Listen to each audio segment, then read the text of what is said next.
My mother took scissors to my wedding dress 3 hours before my ceremony and told everyone it was an accident. She stood there, watching me sob in my destroyed gown, and actually had the audacity to pat my shoulder and say, "These things happen, sweetie." But what she didn't know was that I had been recording her for months. And 2 years later, at her own wedding, what I did made it the news. Looking back now, I can see all the warning signs I chose to ignore. But at 26, planning my dream wedding to David, the love of my life, I was blinded by hope. Hope that maybe, just maybe, my mother would let me have one day that was truly mine. I need you to understand what this wedding meant to me. David and I had been together for 4 years. We met in college, both struggling through our final semester, and he was the first person who ever made me feel like I was enough exactly as I was. Not too quiet, not too sensitive, not too emotional, just right. When he proposed on the beach where we had our first real conversation, I felt like every painful moment of my childhood had led me to this perfect, healing love. The wedding planning started beautifully. David's family embraced me immediately. His mother, Carol, actually cried when I showed her my dress.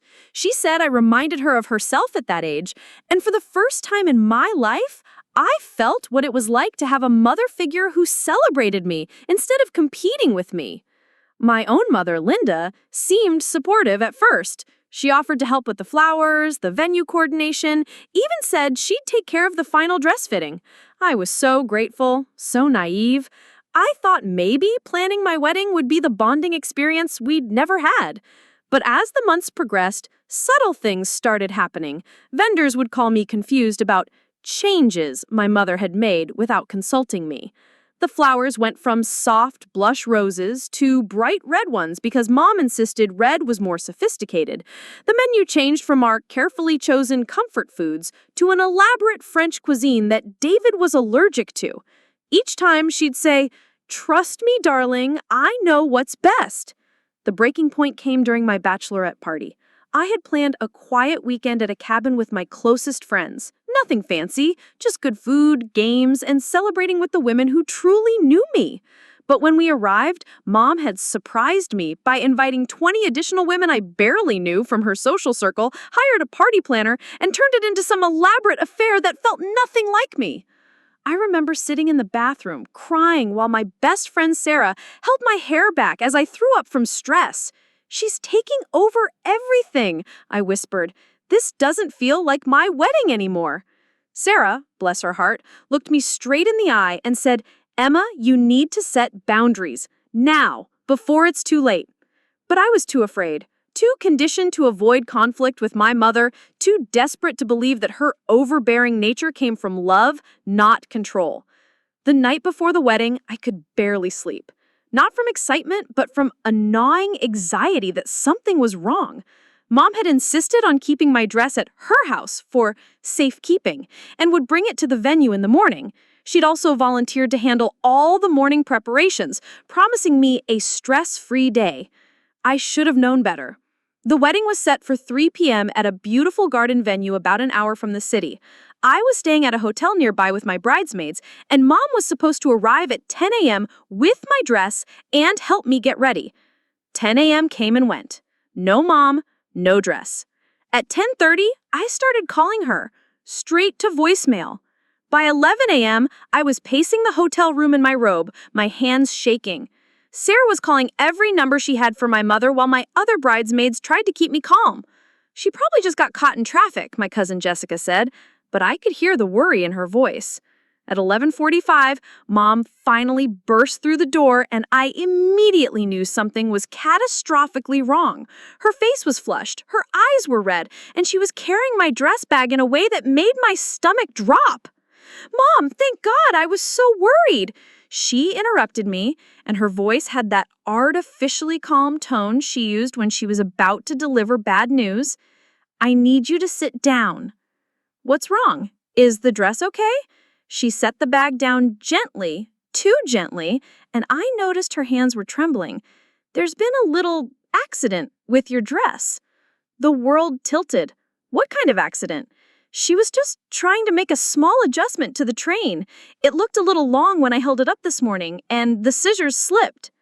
I don't remember moving, but suddenly I was unzipping the dress bag with fingers that felt like they belonged to someone else. What I saw inside made me sink to my knees. My dress, my beautiful, perfect dream dress that I had saved for 8 months to buy, was destroyed. Not just damaged, destroyed. The entire back panel was shredded. Jagged cuts ran from the neckline down to the train. The delicate lace that had taken artisans weeks to create was hanging in ribbons. The pearl buttons I had fallen in love with were scattered across the bottom of the bag. "Oh my God," Sarah whispered behind me. "Oh my God, Emma!" I couldn't speak, I couldn't breathe. I just knelt there, holding pieces of my dress, while my mother stood above me explaining how the scissors had just kept slipping, and how she'd tried to stop it but couldn't. "I called 3 seamstresses," she continued, "but they all said it couldn't be fixed in time. I'm so sorry, sweetie. These things happen." These things happen? That's when I looked up at her face, and I saw something that changed everything. For just one split second, before she caught herself, I saw satisfaction in her eyes, not remorse, not panic, not devastation like I was feeling. Satisfaction. My mother had intentionally destroyed my wedding dress. The next few hours were a blur of panic and desperate phone calls. My bridesmaids scattered across the city, trying to find any dress that might work. David's mother, Carol, arrived and immediately started making calls to every bridal shop within 100 miles. Meanwhile, my mother sat in the corner of the hotel room, dabbing at her eyes with tissues and playing the role of the distraught mother who had made a terrible mistake. She accepted comfort from the other women, nodding sadly when they assured her that accidents happen and Emma would understand. But I was watching her, and I noticed things.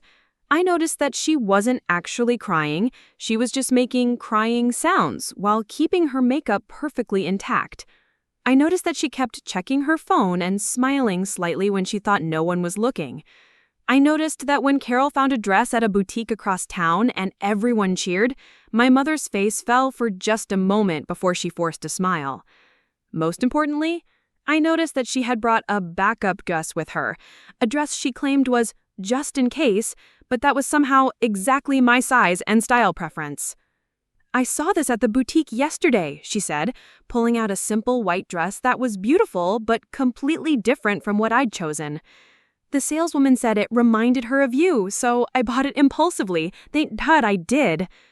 Everyone praised her foresight, her maternal instincts, her ability to save the day.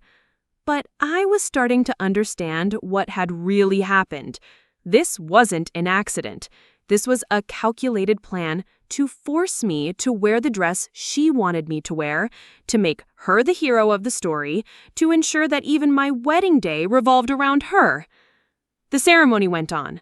I walked down the aisle in my mother's choice of dress, smiled when I was supposed to smile, said the words I'd been dreaming of saying for months. But inside, I felt hollow. David knew something was wrong.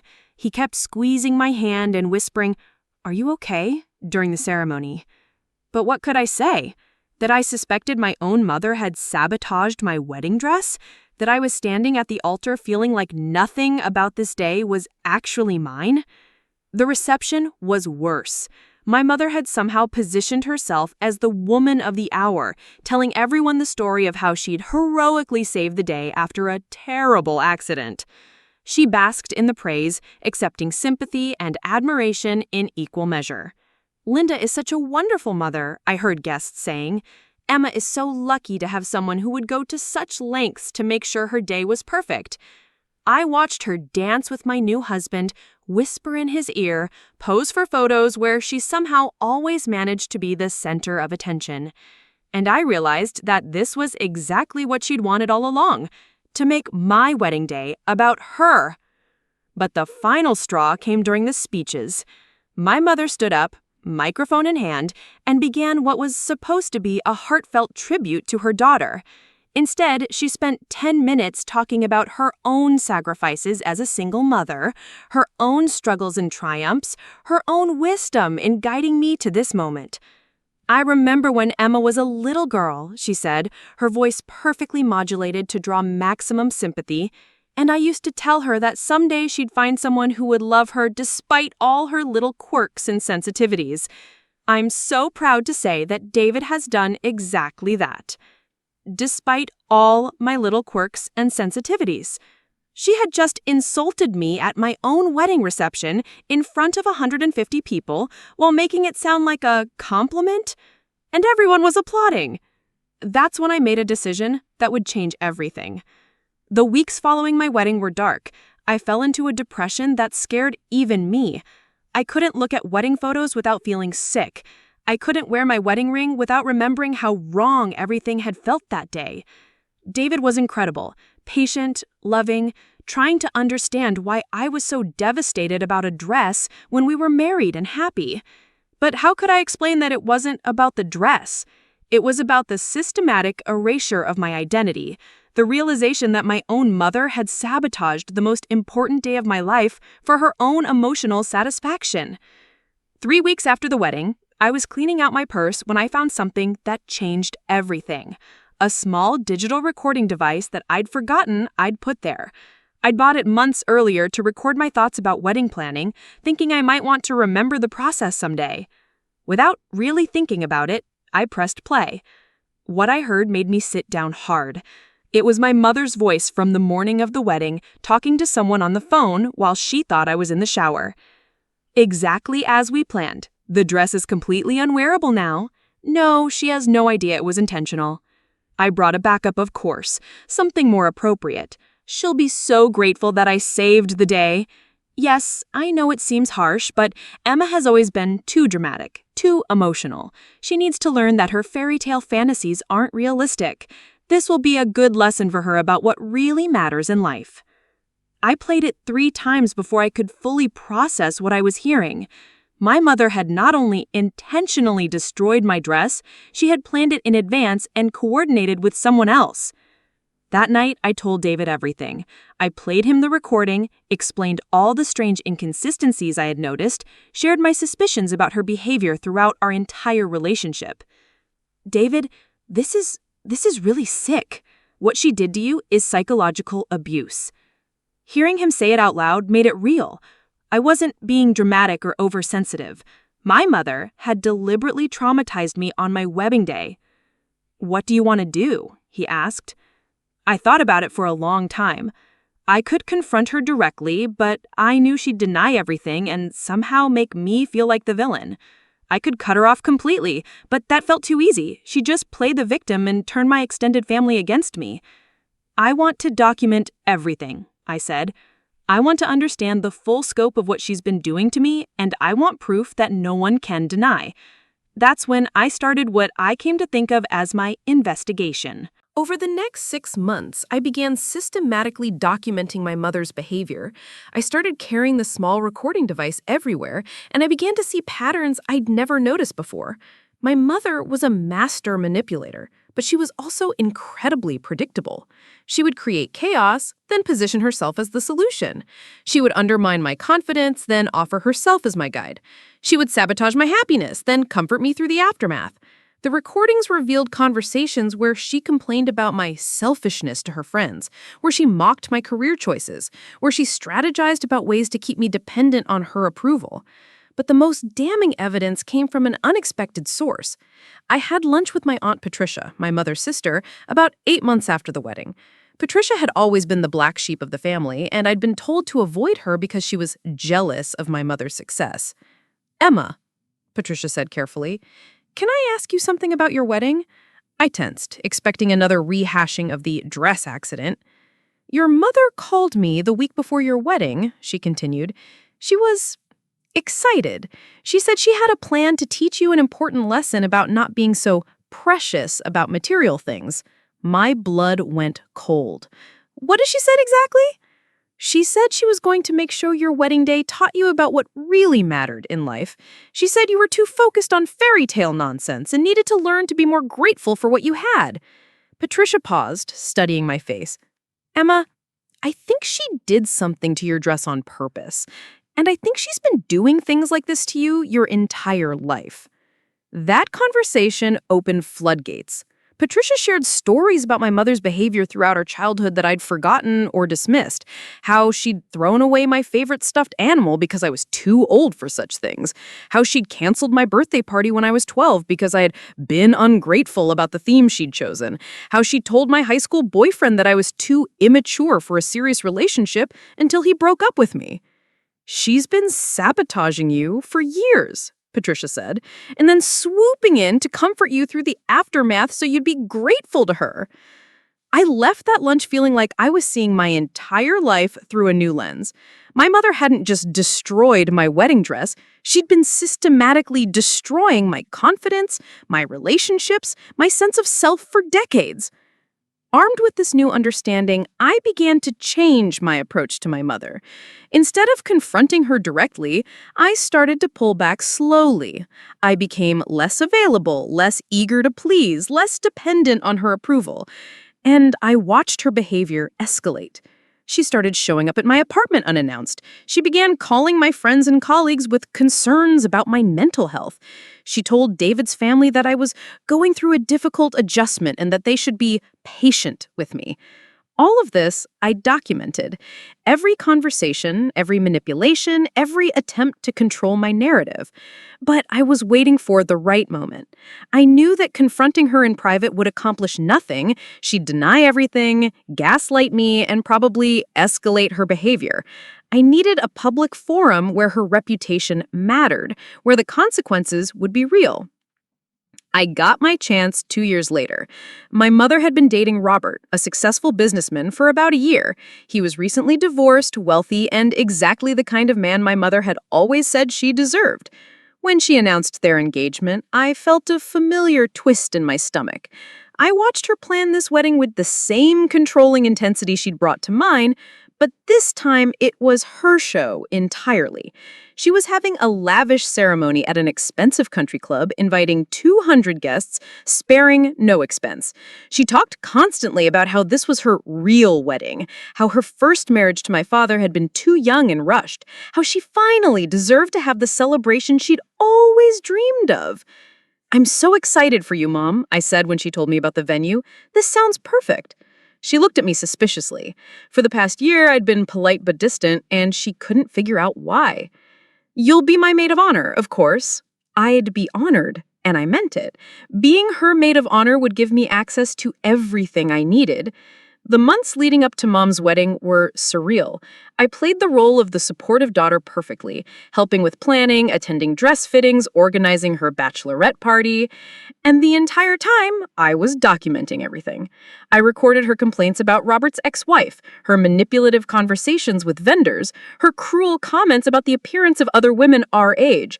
I documented her attempts to control every aspect of the wedding, her meltdowns when things didn't go exactly as planned, her treatment of service staff, but most importantly, I gathered evidence of her ongoing manipulation of me. 3 weeks before her wedding, she tried to convince me to break up with David. She said over lunch, "I've been thinking, and I really think you and David are too different. He's so practical, and you're so emotional. I worry that you're settling." I let her talk, recorded every word, and then went home and played the recording to David. "She's trying to sabotage your marriage now? Just like she sabotaged your wedding," he said, shaking his head. "I know, but not for much longer." The week before Mom's wedding, I hired a professional audiovisual technician, someone who specialized in wedding presentations and memorial videos. I told him I wanted to create a surprise tribute to my mother that would play during the reception. I wanted to compile recordings of family members sharing memories about her. I've been collecting audio messages for months. This was technically true. I had been collecting audio, just not the kind of tribute he was imagining. I spent hours editing together the most damning recordings I'd collected over the past 2 years. My mother's voice, crystal clear, saying things that revealed her true character. her planning the destruction of my wedding dress, her mocking my relationship with David to her friends, her cruel comments about the appearance of other women our age, her manipulation of family members to turn them against each other, her admission that she'd sabotaged several of my relationships over the years, her complaints about having to pretend to be proud of my career. I organized it all into a cohesive narrative with timestamps and context, so there would be no room for denial or misinterpretation. Mom's wedding day was everything she'd dreamed of. Perfect weather, beautiful venue, flawless execution. She looked radiant in her designer gown, surrounded by flowers and luxury and the attention she'd always craved. I played my role perfectly. I helped her get ready, fixed her train, held her bouquet during the ceremony. I smiled in all the photos, gave a brief, glowing speech about how happy I was for her and Robert. The reception was elegant and flawless. Guests were enjoying themselves, the food was excellent, and my mother was basking in the celebration. During dinner, she kept squeezing my hand and telling me how much it meant to her that I was there, how proud she was of the woman I'd become. "You know," she said during dessert, "I think going through that difficulty with your wedding dress was actually good for you. It taught you that the real important things in life aren't material possessions." I smiled and squeezed her hand back. "You're absolutely right, Mom. That experience taught me so much about what really matters." At 9 p.m., right after the first dance, I stood up and asked for everyone's attention. "I have a special surprise for my mother," I announced. "I've been secretly collecting audio messages from family and friends who wanted to share their thoughts about Linda. I thought it would be beautiful to play them for everyone." Mom's face lit up. This was exactly the kind of public adoration she lived for. "Oh, Emma," she said, tears starting to form, "you didn't have to do this." "I wanted to," I replied.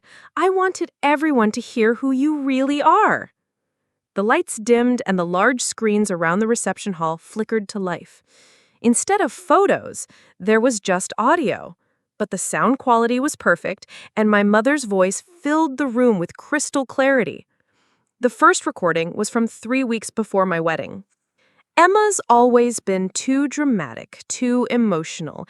She needs to learn that her fairy tale fantasies aren't realistic. This will be a good lesson for her about what really matters in life." The room went silent. I watched my mother's face drain of color as she recognized her own voice. The second recording was from the morning of my wedding. "The dress is completely unwearable now. No, she has no idea it was intentional. I brought it back up, of course, something more appropriate. She'll be so grateful that I saved the day." Gasps echoed through the reception hall. I saw Robert's face change as he realized what he was hearing. The recordings continued for 15 minutes. My mother's voice, clear and undeniable, revealing the calculated cruelty she'd hidden behind her maternal facade. Her manipulation of family members, her sabotage of my relationships, her admission that she'd been managing my life for years to keep me dependent on her. When the audio finally ended, the silence was deafening. 200 people sat in stunned shock, looking between the screens and my mother, who was gripping the edge of the table with white knuckles. "Emma!" my mother whispered, her voice barely audible. "What have you done?" I stood up, my heart pounding but my voice steady. "I've shown everyone who you really are, Mom.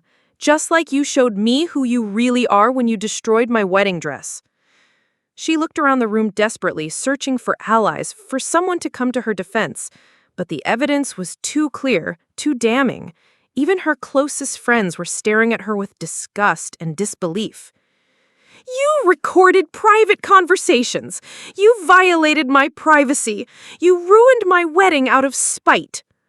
I documented abuse. I recorded a woman who systematically manipulated and sabotaged her own daughter for years. I recorded someone who destroyed my wedding dress on purpose and then lied about it to everyone. Robert stood up slowly, his face pale. "Linda, is this true? Did you really destroy Emma's wedding dress intentionally?" For a moment, I thought she might deny it, but something in her seemed to break, and the mask she'd worn for so long finally slipped completely. "She needed to learn," she said, her voice hard and cold. She was so focused on that ridiculous dress, on having everything perfect. She needed to understand that life isn't a fairy tale. It was her wedding day, Robert said quietly. It was supposed to be perfect. It was supposed to be about love and commitment, not about some overpriced piece of fabric, Mom snapped. I was trying to teach her what really mattered. By traumatizing her? By giving her some perspective. I watched this exchange with a mixture of satisfaction and heartbreak. This was the mother I'd always known but never been able to prove existed. Cruel, controlling, convinced that her manipulation was justified. You didn't just ruin my dress, I said, my voice stronger now. You've been sabotaging me my entire life. Every relationship, every opportunity, every moment of happiness, you found a way to undermine it so that I'd need you more. I protected you, she said, but her voice was desperate now. I guided you. I kept you from making mistakes.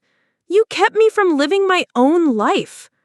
The room was watching this confrontation like a tennis match, and I could see the horror on people's faces as they realized the scope of what they just learned. David appeared at my side, his hand on my shoulder. Emma, we should go. I looked at my mother one last time.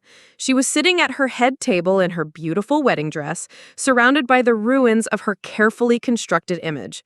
Her new husband was staring at her like he'd never seen her before.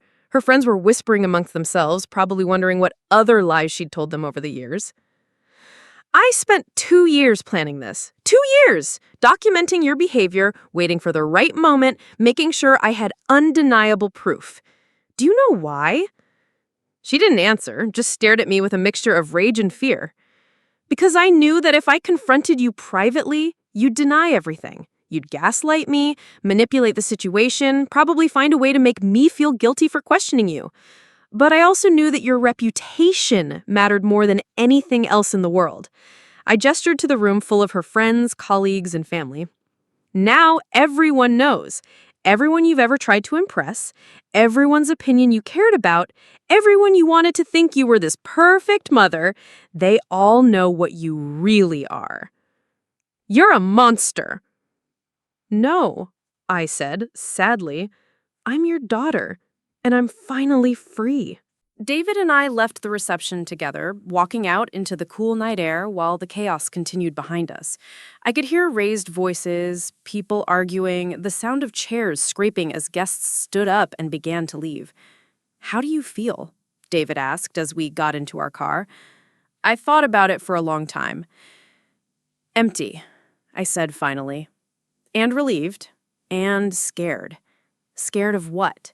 That I might have become like her, that planning this revenge for 2 years might have changed me into someone I don't recognize. He squeezed my hand. Emma, what you did tonight wasn't about revenge. It was about justice. It was about making sure she couldn't hurt you anymore. But I wasn't sure he was right. The satisfaction I'd felt watching her face crumble, seeing her reputation destroyed in real time, it had felt good in a way that worried me. The days following Mom's wedding were a whirlwind of phone calls, family drama, and soul-searching. The recordings had done their work. Everyone in our extended family now knew the truth about Linda's behavior, and the reactions were swift and severe. Robert filed for an annulment 3 days later. He told his lawyer that he'd married someone under false pretenses, that the woman in those recordings wasn't the person he'd fallen in love with. Several of Mom's friends cut contact with her completely. Her book club asked her to leave. Her volunteer position at the hospital was restructured in a way that no longer required her services. But the family reactions were more complicated. While some relatives supported me and apologized for enabling her behavior over the years, others felt that I'd gone too far. She's your mother, my cousin Margaret told me during a tense phone call. Whatever she did, you didn't have to destroy her so publicly. She destroyed my wedding day. She sabotaged my relationships for years. She psychologically abused me. But this was her wedding day, Emma, her one chance to be happy with Robert. And she gave up that chance when she decided to spend years manipulating and hurting me. These conversations were exhausting. I found myself constantly defending my actions, explaining over and over again why I'd chosen to expose her behavior so publicly. The hardest part was my own internal struggle. I had achieved exactly what I had set out to do. I'd exposed my mother's true nature, ensured that she faced consequences for her actions, and freed myself from her manipulation. But I'd also deliberately planned and executed the destruction of another person's life. 3 months after the wedding, I started seeing a therapist. I needed help processing not just the years of abuse I'd endured, but also the person I'd become in pursuit of justice. "Do you regret what you did?" Dr. Martinez asked during one of our sessions. "I regret that it was necessary. I regret that my mother's behavior was so extreme that public exposure was the only way to stop it. But I don't regret protecting myself." "What about the way you went about it? The planning, the recording, the public humiliation?" This was the question that kept me up at night. I think about that a lot. I recorded her for 2 years. I calculated the perfect moment to maximum damage. I orchestrated the complete destruction of her reputation. That's not normal behavior. But neither was what she did to you. No, but I worry that I became someone I don't recognize, someone capable of that level of strategic cruelty. Dr. Martinez leaned forward. "Emma, what your mother did to you was abuse. Systematic psychological abuse that lasted for decades. When abuse victims finally find the strength to fight back, they often feel guilty about the methods they use. But you didn't become an abuser. You became someone who refused to be abused anymore." "But I destroyed her life." "She destroyed your wedding day. She tried to destroy your marriage. She sabotaged your relationships for years. She made you question your own sanity and worth. What you did was expose the truth about her behavior.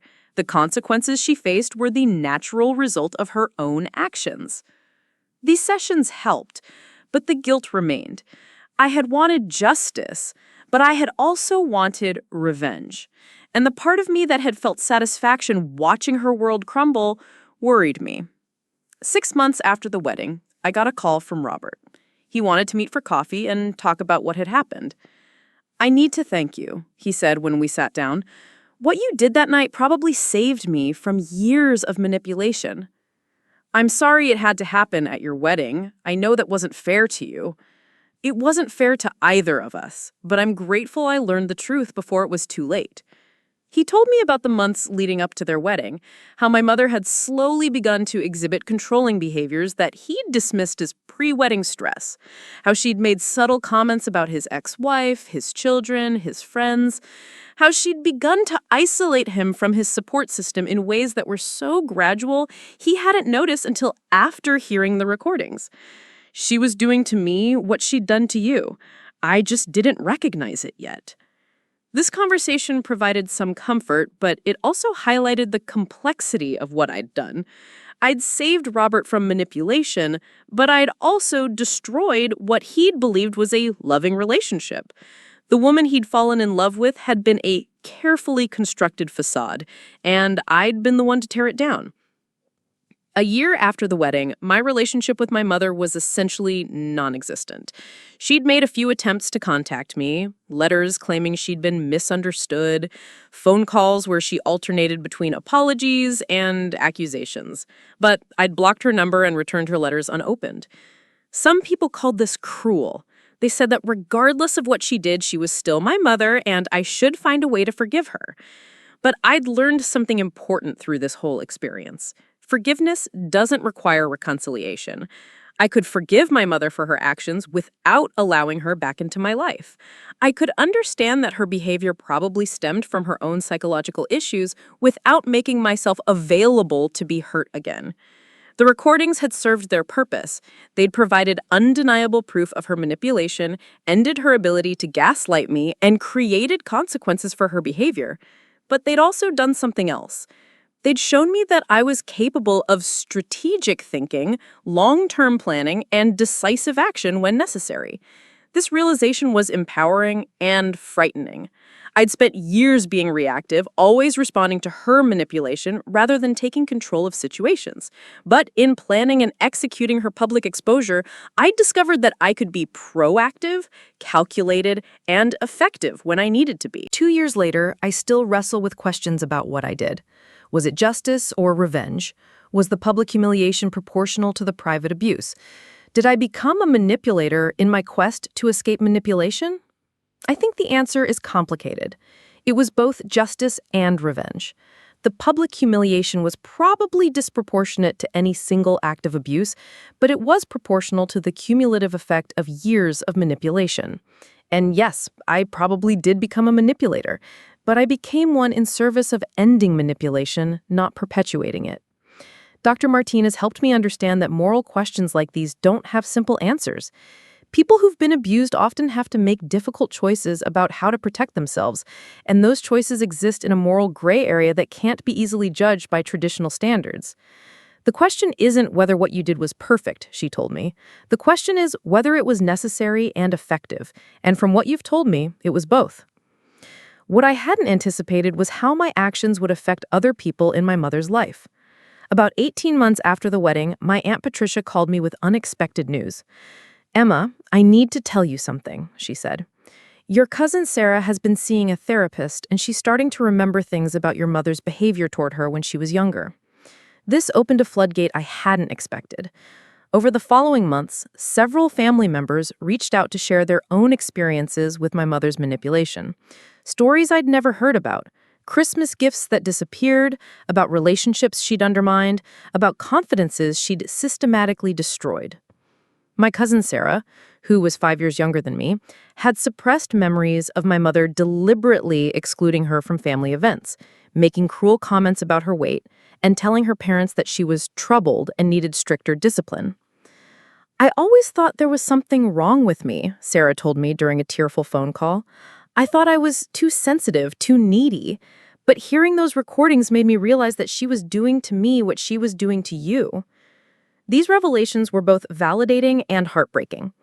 Validating because they confirmed that my mother's behavior toward me wasn't unique. I wasn't too sensitive or dramatic, as she'd always claimed. Heartbreaking because it meant that other people I cared about had been suffering in silence for years. One of the most unexpected outcomes of exposing my mother was the healing it brought to my relationships with other family members. People who had been manipulated into conflicts with each other began to understand the source of their problems. My Uncle Mark, who had barely spoken to me for years because my mother had convinced him I was ungrateful and disrespectful, called me 6 months after the wedding to apologize. "I've been thinking about all the things Linda told me about you over the years," he said, "and I'm realizing that she was probably lying about a lot of it. I'm sorry I believed her without talking to you directly." Similar conversations happened with cousins, family friends, and even some of my mother's former colleagues. It was like watching a fog lift. People were finally seeing clearly the web of manipulation that had been shaping their relationships for years. But the healing wasn't universal. Some family members couldn't handle the cognitive dissonance of learning that someone they'd trusted had been lying to them for decades. They chose to maintain their relationship with my mother and distance themselves from me, unable to reconcile the woman they thought they knew with the woman in the recordings. This was painful, but I understood it. Sometimes the truth is too destabilizing to accept, especially when it requires admitting that you've been deceived for years. What I hadn't fully considered was how my mother's exposure would affect her professionally. Linda worked as a nursing supervisor at a local hospital, a position that required trust, leadership, and emotional stability. 3 months after the wedding, she was quietly transferred to a different department. 6 months later, she was asked to take early retirement. The hospital administration never explicitly said that the recordings were the reason, but it was clear that having an employee whose manipulative behavior had been so publicly exposed was problematic for their reputation. This consequence hit me harder than I'd expected. I'd wanted to stop her from hurting me, but I hadn't intended to destroy her career. The woman who had dedicated 20 years to nursing was now unemployed at 58, struggling to find work in a field where reputation mattered enormously. "Do you feel guilty about that?" Dr. Martinez asked when I brought it up in therapy. Yes, I admitted. I feel guilty that her coworkers and patients might have suffered because of what I revealed. But I also feel guilty that I didn't expose her sooner. How many people did she manipulate in professional settings while I stayed silent? This was another moral complexity I hadn't anticipated. My mother's behavior patterns didn't exist in a vacuum. If she was manipulating family members, she was probably manipulating colleagues and subordinates as well. By exposing her, I might have protected other people from future manipulation, but I'd also ended her ability to do the work she genuinely seemed to care about. 8 months after the wedding, I received a letter from someone I'd never met, a woman named Jennifer who had worked under my mother at the hospital. "I wanted to thank you," she wrote. "I know you probably never intended for your family situation to affect my work life, but what you did freed me from years of psychological harassment." Jennifer explained that my mother had been systematically undermining her for 3 years, spreading rumors about her competence, sabotaging her projects, and making her work environment so toxic that she'd been considering leaving nursing altogether. After your mother's behavior became public knowledge, other nurses started coming forward with similar experiences. We realized that the problems in our department weren't about individual incompetence, they were about one person creating a hostile work environment for everyone. The letter continued with details about how my mother had manipulated staff schedules to create conflicts, spread gossip to turn colleagues against each other, and taken credit for other people's work while deflecting blame for her own mistakes. "I know what you did probably wasn't intended to help people like me," she concluded, "but it did help. It helped more than you know." This letter provided a different perspective on the consequences of my actions. While I'd destroyed my mother's career, I'd also potentially saved other people from years of workplace abuse.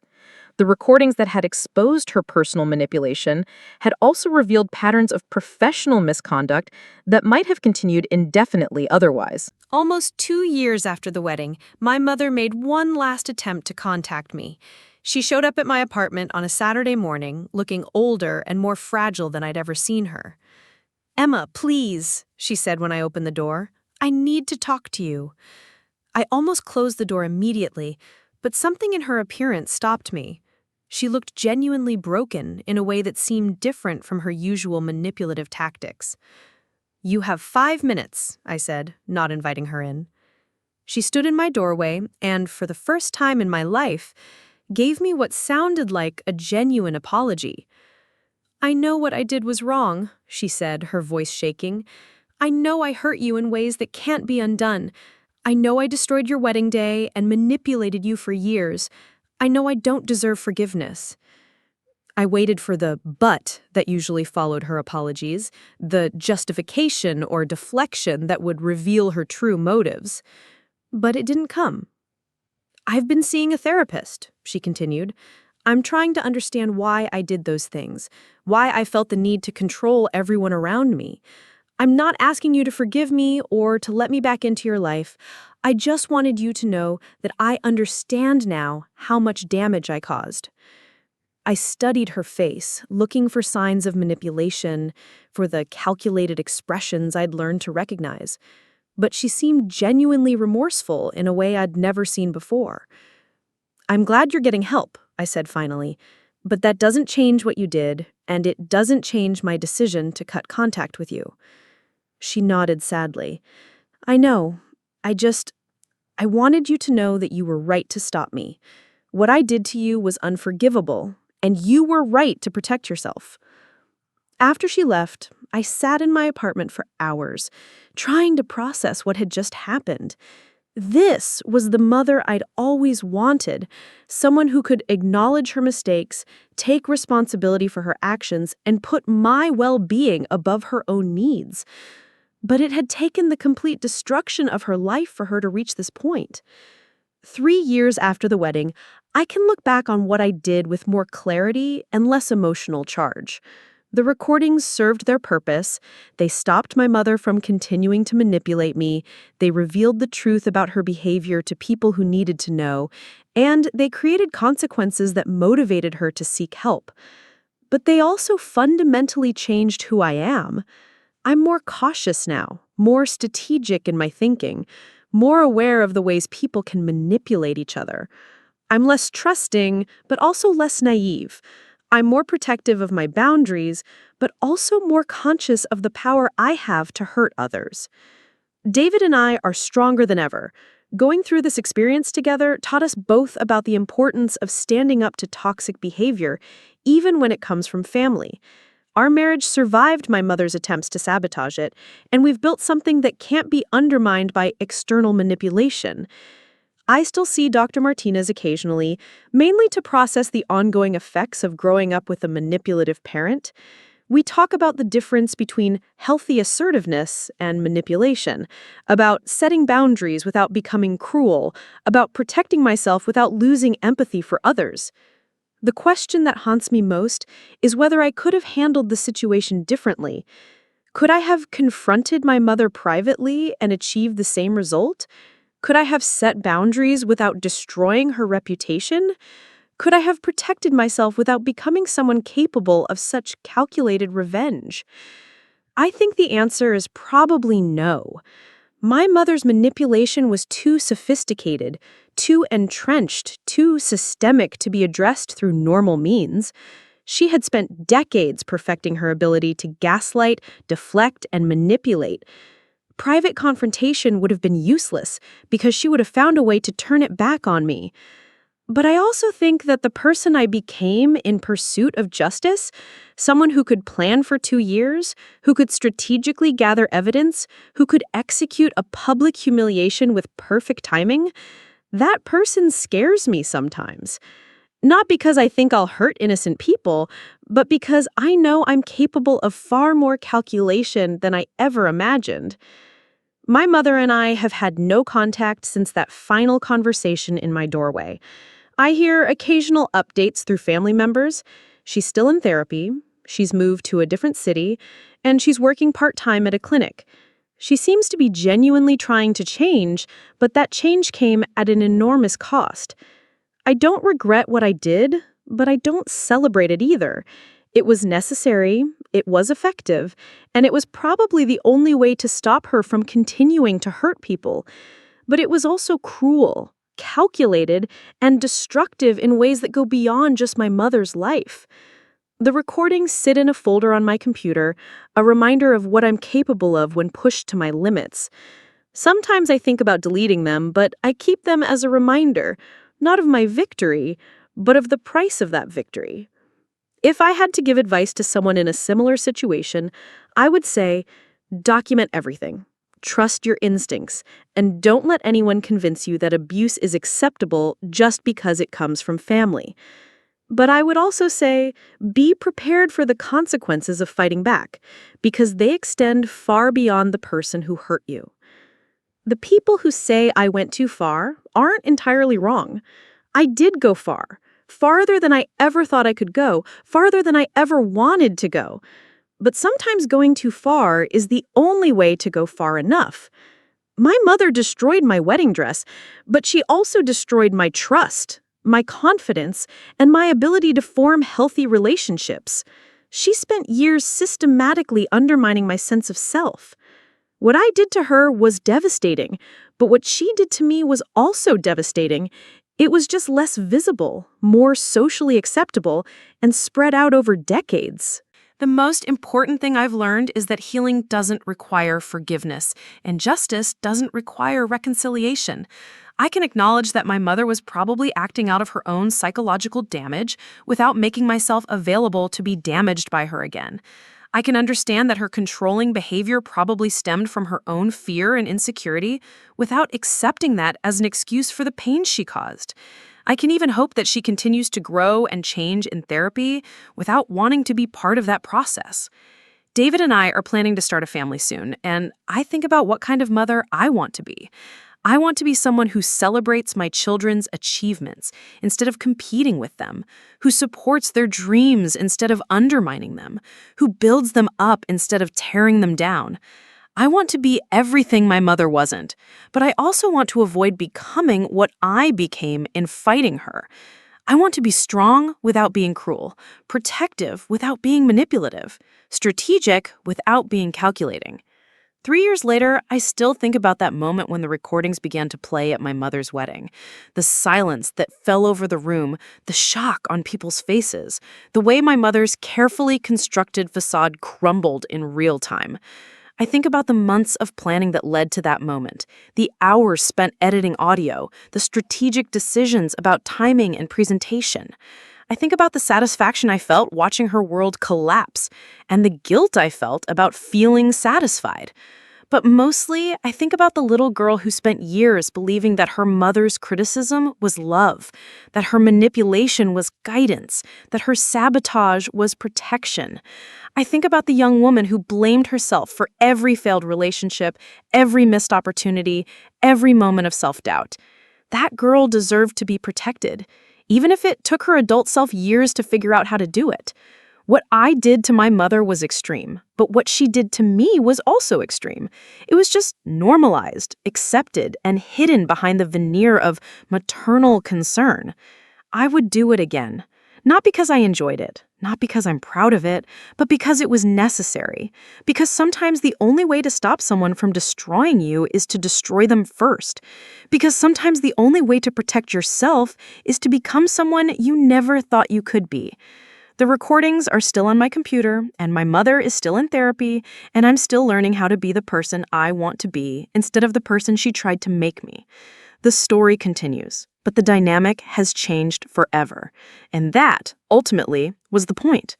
If you've made it this far, thank you for listening to my story. I know it's complicated, and I know some of you might think I went too far. But I also know that some of you have been in similar situations, dealing with family members who manipulate and control under the guise of love. I want you to know that you don't have to accept abuse just because it comes from family. You don't have to forgive someone just because they're related to you. And you don't have to set yourself on fire to keep someone else warm, even if that someone is your mother. If this story resonated with you, please hit that like button and share it with someone who might need to hear it. And if you have your own story of family betrayal or standing up to manipulation, I'd love to hear about it in the comments below. Remember, you deserve relationships that build you up, not tear you down. You deserve to be celebrated, not sabotaged. And you deserve to protect yourself, even when doing so is painful. Don't forget to subscribe for more stories like this one, and I'll see you in the next video. Take care of yourselves, and remember, sometimes the most loving thing you can do is refuse to be treated with anything less than respect.